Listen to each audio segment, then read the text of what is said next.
What is up, everyone? Welcome back to Our Way Out. With me today, I have Jeremy, What's up, guys? Welcome back. Tristan. What's up, everyone? In the back, we have Curly What's up, everyone? and Jimmy. So we just want to start off, like always, just thanking everyone who's been tuning in and showing love and support. And we see the questions that you guys have for us. And our goal is to dedicate an episode to just answering questions, to addressing them. So A lot of great questions. So yes, so be on the lookout for that. We'll be working on that soon. But today we're gonna be talking about everything that's happened after our incarceration because man, since for me it's been like 7 years now since I came home, and I feel like I've had a whole lifetime and so much has happened since my release for the good. So yeah, I want to talk about that, elaborate about that. How was your what's happened in your life since coming home, Tristan? A lot has happened for me. I've been out about 3 years now, I want to say. And since then, I mean, I've started a family. I've gone to school. I've gotten in the union, and it's a long process, and it's not always easy, just especially when you're fresh out. You're like being in jail for so long, you become institutionalized. You become used to like routine and just falling in line. So coming out, there's like so many things that you don't even know about, like So getting a job, getting your driver's license, stuff like that. So like, and even just being out, like when I got out, you got an ankle monitor on, you're on probation, and it's like it's just you're walking in public, but it's like you feel like everyone's looking at you. You got this Yeah. thing blinking on your ankle, like hey, you got to charge it. you got to charge it when you're sleeping, and if it dies, you get in trouble. Like, and for me, I had the plan, and I knew what I wanted to do. I wanted to go to LA, be in the film union, but like being on probation, I couldn't do that right away. I had to get Clearance. clearance from my probation officer, and that was a process in itself. why why did you have to wear an ankle monitor? So coming home, that was just part of the core agreement of getting out. Is that for a limited amount of time, you're going to be on an ankle monitor. And for me, and it's kind of based on your behavior. Your probation officer can take it off in 2 weeks. They can take it off in a month. They could leave it on your whole time, depending on what you're doing. Luckily for me, I have my head right. I knew I got out, I got a job, was working, just doing what I was supposed to do. So I got it off within like a month, I think. Oh, But it's just a thing. So you've been in jail for so long, and it's just a thing to like did they kind early of release you? on the ankle. Yeah. Or no, I got off the ankle, but I was still on probation. So it's just kind of ways to ease you in, I guess, so that it's not just they throw you out there to the wolves, and it kind of lets you figure it out. You kind of so yeah. So you think that was helpful for you, or you think it kind of like hindered you from opportunities and just life in general? For me personally, I don't think it was helpful because I had to call and ask my probation officer, can I go look for a job? Can I go to this job interview? Can I go make a bank account? Like every time I left the house, I had to ask. So it kind of hindered me a little bit. But I mean, like I said, I got off fast and I was still able to get a job, and I was still able to move out to LA and take advantage of those opportunities that ARC and Hollywood CPR gave me. So I'm still, just grateful to be here and gone through a lot. And what about you guys? How was it? So March 20 would be 4 years I've been out in total. Um, when I got released, COVID was still going on. There was a lot of restrictions. We were like in phase like 3. It felt like zombie land coming on.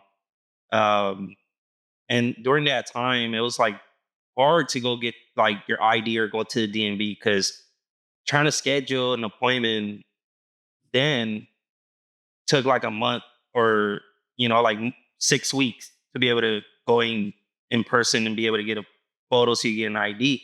So I went like 2 months without having my ID, and it was difficult because I couldn't go apply for a job. Yeah. I couldn't even go get a gym membership. I was so upset about that. I wanted to continue, in my physical health. It's And mental health too. mental health, and I couldn't do any of these things. So I was stuck. I went back to the same area where I grew up, and 13 years that I was away, nothing ever changed. I came home, you know, the everyday life of, someone living in South Central, gunshots, helicopters, cops, uh, you know, all these things you see, and being away from all that, and, having already rehabilitated, and, you know, wanting to stay away from things like that was hard, because of the environment that I was put back into. And I had no other choice but to go back then to there, right? With family and stuff, and going to a chaotic and toxic environment already as it is. And, and you're in a family that's still, in this like toxic, environment, was like sucking me back into just all the negativity. And I remember being maybe 3 months out, and I was on Instagram live, and the helicopters going around my house, and Scott Bunnick, our mentor, saw that, and he was like, "What the hell are you still doing in South Central? What are you doing in the hood? Like, get the hell out of there, right?" And he was like, you should go to Lorena. Lorena's a housing that ARC has, that provides for individuals coming home that don't have somewhere to go live, or they want to relocate. ARC provides that housing. And so Where's that at exactly? Lorena, it's in like Boa Heights. It's in a nice, quiet area, traditionally like a lot of Latinos, So you being from South Central, that allowed you to get away from where you were getting in trouble and live somewhere where no one knows you. Fresh start. Yeah. Yeah, it was like a new beginning in a way, because now I wasn't living in the same area I was at. I wasn't seeing the same people every day, So me going there was like a big transformation for me, because then I got really close with ARC. They were helping me with a lot of resources. I got an internship there at ARC as an office assistant, and my life started like changing, and it didn't automatically just one day from another start changing for the good. I actually had to go through like even heartbreaks, like going to apply for a job at a warehouse. um I remember them, like everything seemed good, like I was gonna get the job, right? And then they asked me for my experience, like what kind of like work experience have you had. And when I went for my interview, and I told them like, oh, I done like packaged food and distribution packagings and stuff like that. Yeah, yeah. And they were like, really? And I was like, where's this company located at? And I was like, it's like PIA, like the prison industry food service supply. And and then he looked, the person that was interviewing me looked at me and was like, were you in prison? And I was like, yeah. And I was like, okay, I'll see you on Monday, right? And as soon as I stepped out, the main boss calls me. And he's like, hey, so, I hear that you're locked up. He's like, I'm going to send you over an email with like a few questions. Like, could you answer them for me? And Do you remember the questions? yeah, they were like, can you please elaborate, like why you get incarcerated and all this and stuff? And I did. And I, basically told him something short, like, when I was a kid and I was 15 years old, I got charged as an adult for something I didn't do. I mean, I take responsibility for what I did. That was in, 13 years later, I'm this age. These are the things that I'm doing now for my life. And I basically got rejected. Yeah. He wrote back and he was like, okay, thanks. And I never got like a start date. So did they run a background check on you? They didn't. Okay, that's what I was gonna ask you guys, because me coming from being charged as a juvenile, technically my record is clean, So like you guys as being charged as an adult, it Yeah, pops up it's on your still record. there. So Yeah. Has that ever hindered you guys from getting a job? Like, just they run a background check and it's automatic. Like, oh no, like A- Amazon, yeah, like at my second job that I applied for was at Amazon. And everybody was saying Amazon's gonna hire you. They're like, felon friendly, they'll hire you, So I went. And like a week later it came back and then, my charge was on there and basically told me you can't get the job. And I was devastated. I was so like ready to just like give up and be like, I got denied 2 times already for a warehouse job. yeah, Like if they're denying me, everybody else is yeah. gonna It's deny supposed to me. be a little, Yeah, supposed to be able yeah. to get a job like warehouse job. I felt defeated. I felt hopeless. I remember calling my cousin and just like telling him like I just got rejected for another job, and then I remember like just like the anger and just like the frustration that I was just like tearing up because I was like so overwhelmed and so like helpless. I was like, man, like, do I need to go back to what I was doing so I could survive now? Like, what? Like, Yeah, like it was difficult time in my life for sure. But man, luckily, like Scott started guiding me back and showing me like there's opportunities. There's things that you could do, and setting up a resume and all these things that I never knew really how to do. Taking time to be able to teach me stuff like that was like instrumental in me, like being able to find other jobs, going through agencies because they wouldn't like regular jobs wouldn't hire me. So I was like, all right, now I got to apply to agencies, right? Third party places that will hire you, pay you less than what you should be getting. I started doing that for a bit and I just went on from different job to different on until I got my opportunity at ARC. like And I feel like that's, for people that are reintegrating into society coming from incarceration, that's what we all stress about. Like, man, how am I gonna get work? Am I gonna get hired, or and etc. Things of that, they cross your mind. And the reality is that a lot of people coming home don't get opportunities like that. It's hard, so it's real easy to fall back into what you used to do, Yeah. like pushing weight, whatever it may be, because no one judges you doing that, and it's like fast money. But in the long run, taking the road less traveled by, makes all the difference, because you're still home and you're still thriving. And those denials, or the opportunities you couldn't get were for a bigger reason. You were destined for something greater. Just that process. Yeah, but it's a real issue, and it sucks, to be judged, and you wanting to change and you wanting to do better for your life, but you keep getting these rejections. That could be very discouraging for sure. For me, go ahead, yeah. for me, when I came home, I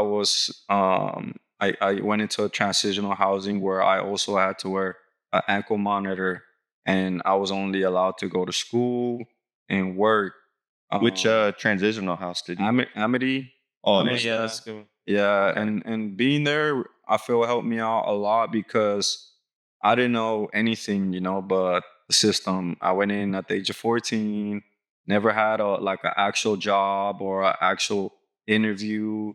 So being there, they took me to go get my ID. Like they took me to the DMV, and helped me with that process, which is a huge difference because it's a process. Yeah. And that was extremely helpful, because It's like if they held your hand through the process. And you can't do nothing till you get that ID. You can't even Nah. go outside really. They'll take you. Yeah, for You real. got So no identification? I was grateful for that. They helped me sign up for like Medicaid, things that, if you don't have that guidance coming home, you'll just bypass it, and you could get discouraged when things don't go your way.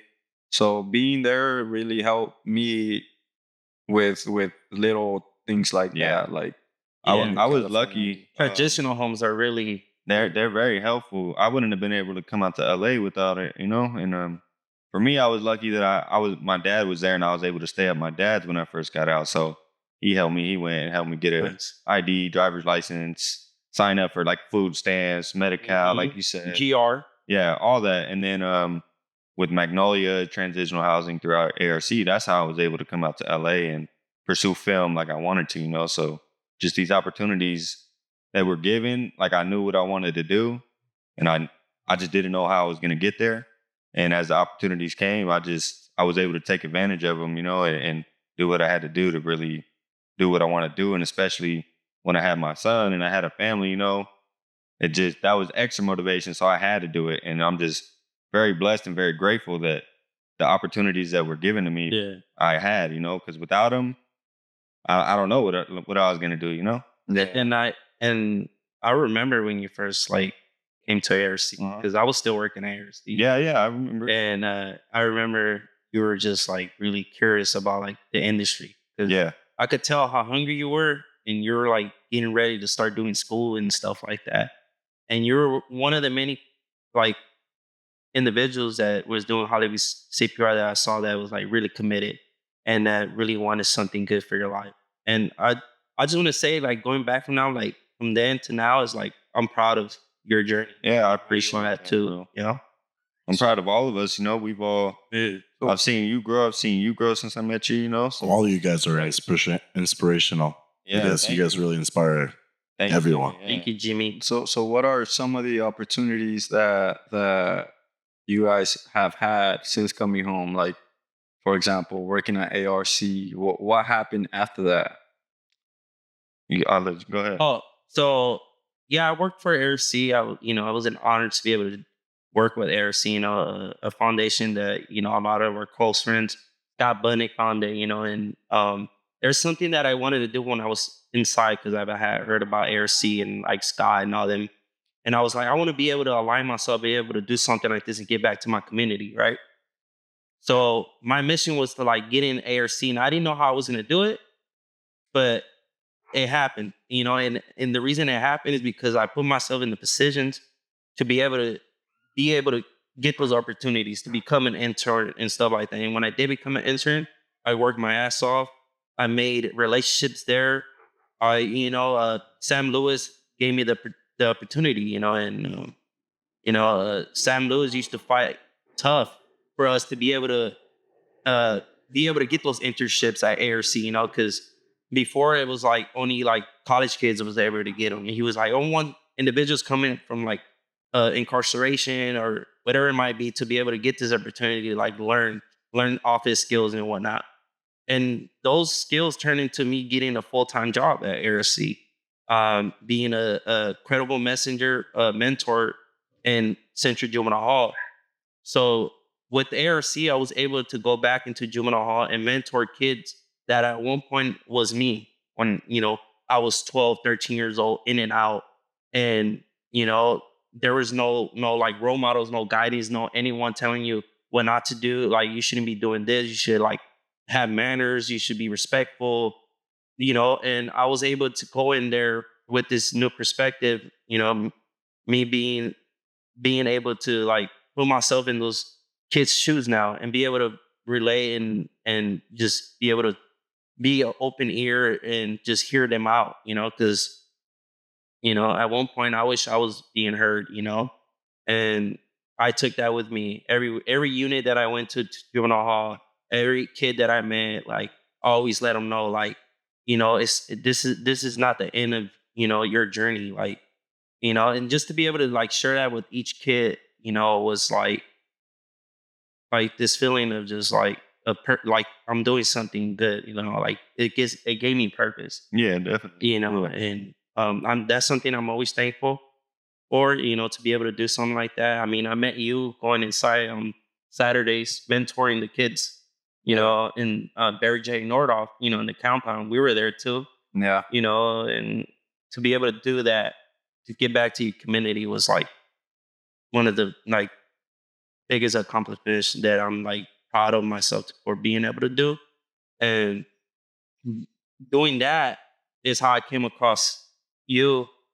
And I told you I was going into Hollywood. I was also going to school to become a set dresser in Hollywood CPR. And and now we are where we are now. You spoke up for me. Reached out to Jersey. Uh, you know, Once I got there, it was just like hard work, just working. Like head down, do what I gotta do. Stay What's busy. my task? And constantly stay busy, staying hungry. Everything that I learned at Hollywood CPR that Kevin Constantine taught us, like it always like was right here embedded in my head. Because you just gotta like or excel and just Exactly. don't say nothing, just or excel, work, and great things came from that. For sure, for sure. ARC, obviously the first initial transitional housing, I was able to move out here, free housing, don't have to pay rent, was able to start school, get on my feet. And with doing that and just keeping my head down and doing what I'm supposed to do in school, another opportunity opened up in the Hollywood dorm, which is ARC and Amity. They opened a ranch here in right by Glendale.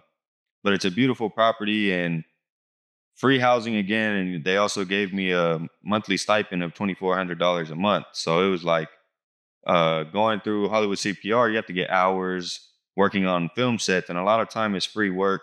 So that was just a huge help. And so without them, like I probably wouldn't have been in the union now. With ARC, I was able to get in the union, and I'm establishing my career now as a set dresser. So That's another struggle too, or the hours, just chasing a career. Having to like provide for yourself is like one of the things that is like, so it's like difficult because you came home, you have nothing, yeah. and then you're expected to be going to school, expected to be able to get on your feet. And then I had a family. I eventually had a family within. I was out for a year, and I got, I was found out I was going to have a son. So I had to go fast. I had to get there fast, and I had to be able to provide for them as well. So Wow, yeah, great blessings, bro, and you took that leap. yeah, I had to. Just elaborate. Like, did you guys have different jobs that, like little jobs that led up to like this, like, for example, What like about you yours? said, you said, Construction, plumbing. yeah, like, like little, Yeah. like little things So, that, my first job out was Home Depot. So that was just like my first stepping stone to getting my first job. I went, I interviewed, got the job, started off part-time. It was night shift, stocking up and stuff, driving fork, and ended up getting full-time. Thanks. But I knew I was gonna move to LA, so but that was just like my first. I got really good forklift experience doing that. I picked up some good just experience just Nice being in the skills. job, like being on a job and working with people because it's Home Depot and like the store is open still when I'm there. So I have to deal with customers, guide them, answer their questions. So that was like my first stepping stone. And it was actually a really great job, like decent pay, good benefits. But, I know that's not what I wanted to do. I wanted more for myself.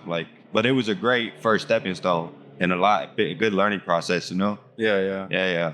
And you're able to take those skills and That experience. use them now because you still are operating with a forklift. Yeah. You're still dealing with people too because you meet new people on set sometimes, and I work on stage. I see the contestants on the show and stuff, so it all flows They give you together. good people skills. and just knowing how to greet someone and making eye contact and smiling and making someone feel comfortable.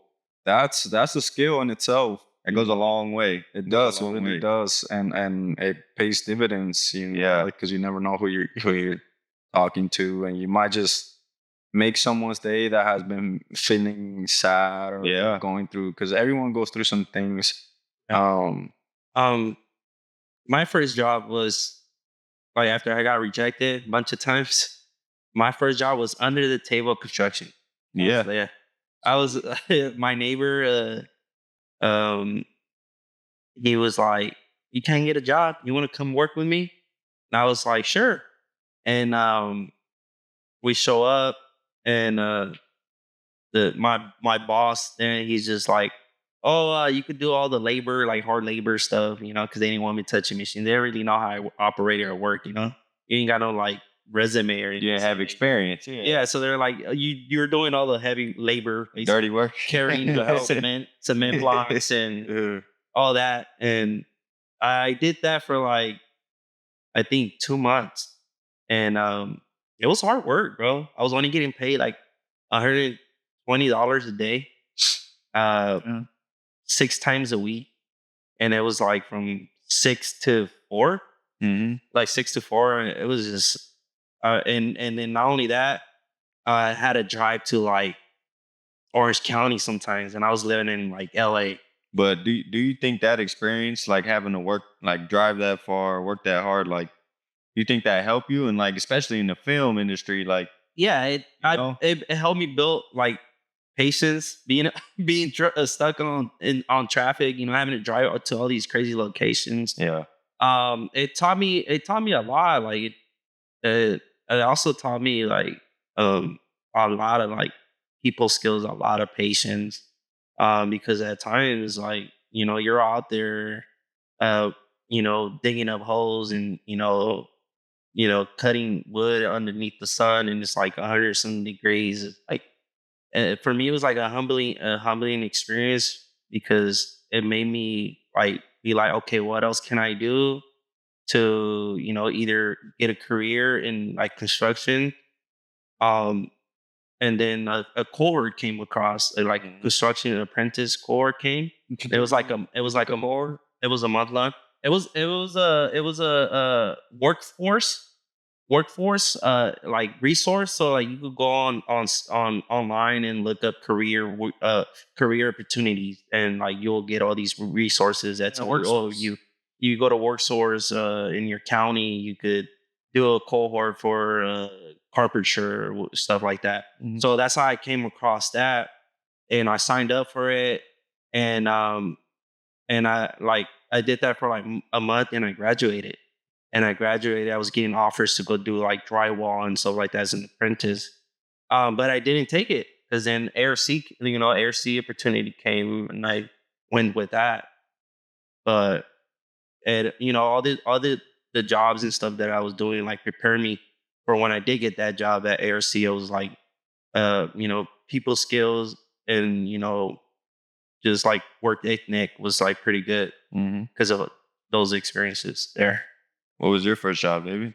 My first job was at ARC, and my job was to greet everyone that was coming in the office, answering phone calls, whether it was prison calls, people just calling in to get information. I would transfer them over to the right department and things like that. So that was great for me because coming from an institution or being, still kind of institutionalized, that allowed me to step out my comfort zone, just saying a simple good morning to people and making eye contact. Goes back to those people skills and communication. Yeah, and then being polite, showing respect, and walking them to where they need to go. And that helped me out tremendously going forward to my other jobs, and it gave me a confidence that I took with me that I feel like helped me advance in my path to where I am now. So from ARC, I started doing the Hollywood CPR program, and then I had this opportunity to intern at Universal, and I was doing interior marketing and distribution, which was for me like something I never was familiar with. Yeah. Like for example, like there's a whole team that is working and fighting towards getting a trailer. Like when you go to movie theaters and you see the trailers, like every studio like bids for a spot, and like the one sheets you see walking into the theaters, like the posters, all those, that's all work, like Somebody put them there, right? yeah, and also they had to. It'll be called post production. Yeah, Would that be post? it's part. I think it's part. I believe it's part of post because that's after it's been shot, Yeah. and they're marketing. It's in theater Yeah. marketing. I did that for 6 months, and then I was about to transition into working at one community, Scott Bunnick's film production company. Because from Universal internship, I went to one community, and I was doing an internship there, and they were about to offer me a full-time employment. And then Scott Butnick calls me and was like, "Hey, I have this opportunity for you. How do you feel about interviewing with the director of Just Mercy?" The director of Just Mercy is Destin Credden. Big shout out to Destin because he changed my life as well. Shout out. Yeah. Big shout out. And so I was like, dude, let's do it. You know, set me up. So he set up the interview, and I was nervous. You know, I was nervous going leading up to it. I remember that day vividly. I was working for one community that day, and Khalid, Khalid, Khalid, the singer, Khalid, the singer, the DJ Khalid.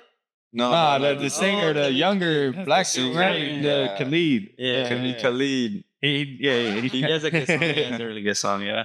Khalid, he was coming to the office that day because he was gonna pitch one community like a show that he wanted to do at the time. I'm not quite sure. I don't remember, but I had that interview that same day.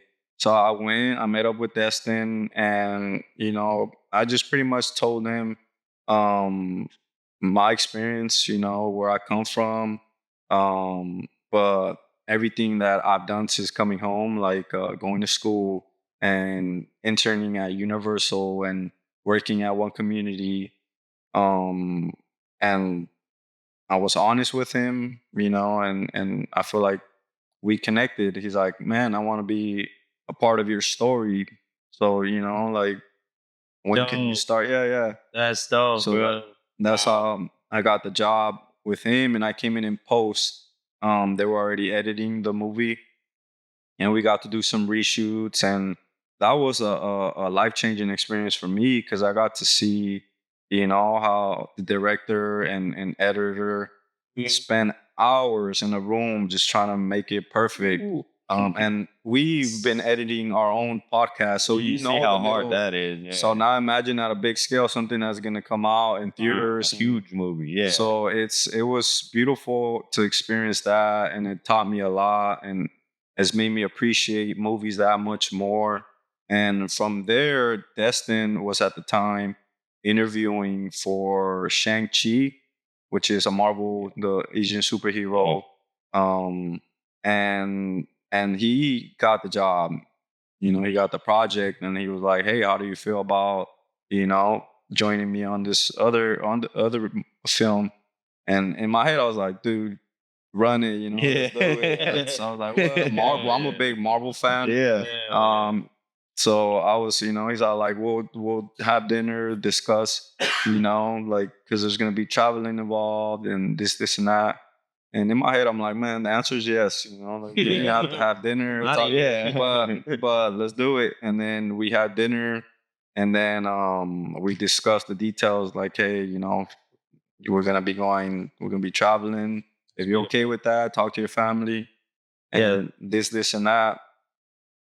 And yeah, we went to dinner. I was like, "Let's do it. I'm on board." And as soon as we finished Just Mercy at WB Warner Brothers, we moved to Disney, where the Marvel offices Wow. are at. And man, that opportunity was shout out to Destin, because Destin, you gave me a chance, and you changed my life, and you took me on this beautiful journey. Because from there, from Marvel, It opened the doors for you. dude, we ended up going to Australia for 4 months. So I was pretty much living out there 4 months. Yeah. Hey. Yeah, and it was a trip. Shout out. It was a We're trip for available. me coming out of, you know, like prison. I was still like 2 years fresh. I was just getting off parole. And Australia's really strict on who they let in their country. So it was a process for me to get approved to get let in, because obviously of my history, and But Scott Budnick, shout out to Scott again. Made it happen. Made it happen. He talked to the right people and was like, dude, this opportunity here.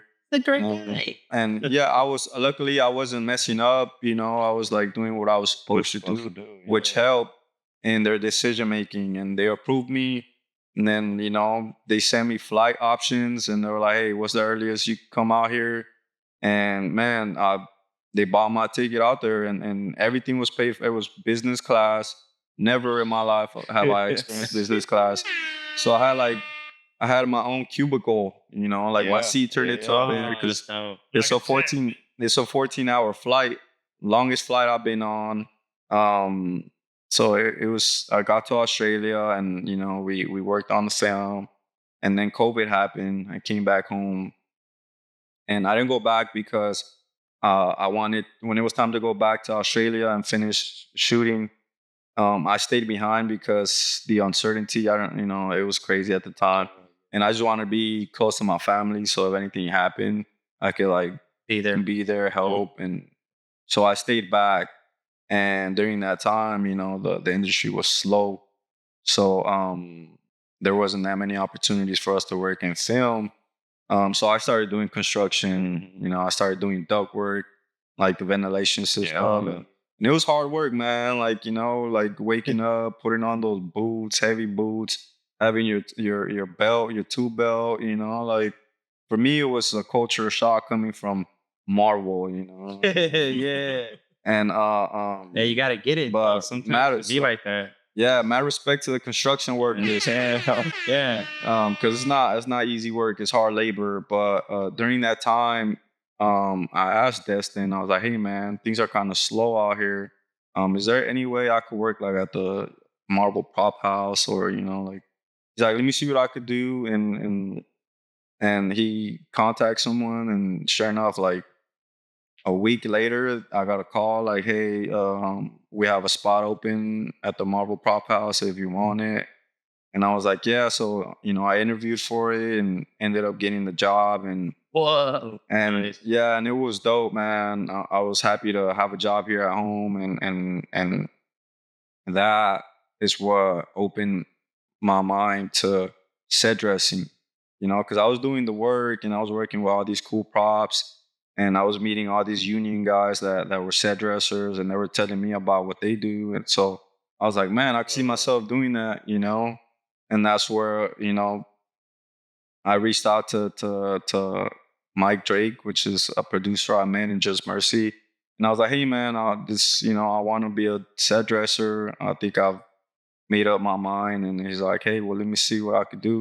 And that's how I got connected to Jersey. And we're here now, working on Let's Make a Deal still. And but the price is right. Right. So, glad to be working in these times, Glad to be blessed. Blessed is the word for sure. Now we got a big ass brotherhood. Yeah, man. So it's magical. It's been I feel like it's been a whole lifetime since getting out. It's been a lot has happened, Yeah. And also a testament to how time flies, man. The older you get, the faster it goes. I'm young and I'm already starting to notice that, It's you're like, oh. And even though we've made so much progress, sometimes it feels like we still have a lot to do, Yeah. Oh yeah, lots. But that's a good thing. Me personally, I don't ever want to become content and satisfied. I want to always be working towards something, towards a goal, towards doing something better. Because then you become content and you become cool, and you don't have that drive anymore, and you could lose it.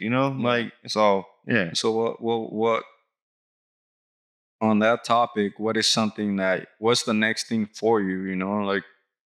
The next thing for me is I have a goal of the amount I want to make this year. I'm not gonna get too much into numbers, but I want to be full-time working union. And I want to be able to move my family back out here because, as you guys know, they live out the way. So that's my main goal is making enough and working enough to take care of my family and reach that goal that I set for myself, that's work-wise, Yeah. Yeah, that's... Yeah. How about you guys? That's good. I mean, for myself, rehab. I got injured. It has me sidelined since like last year, July. I tore my ACL. And, my focus this year is to get better. Of course, always growing, mentally, physically, in every aspect of my life, whether it be with friendships, relationships, building, you know, healthy relationships. I think is one of the things I want to emphasize this year, especially the people that are, um, you know, getting or receiving some of my energy and the way I put it out. But mainly for me is continue to work on myself. I'm doing like this like cohort that teaches you about sales and being an SDR, sales development representative. I got hurt, everything I've been doing, it has been, basically hands on since I came home. And being hurt, I realized like I don't have no other trade that I could do where I could be working from home or I could, some type of job like that. And so I was like, you know what, I'm gonna apply myself and learn a trade that I could do from home if I ever do become ill and I can't show up to work. We're in the situation you are right now. Exactly. I'm in a brace and I can do the things that that we do in the film industry. You got to be on your feet. You work 12-hour days plus. Moving heavy stuff. Yeah. And I'm nowhere near to be able to do something like that. So I think my goal is to keep elevating, see our way out, really grow, make it big and make it great. Keep using our voices to inspire and elevate everyone. And I think I want to like leave you with like, if there's anything that you want to do in life, you could do it.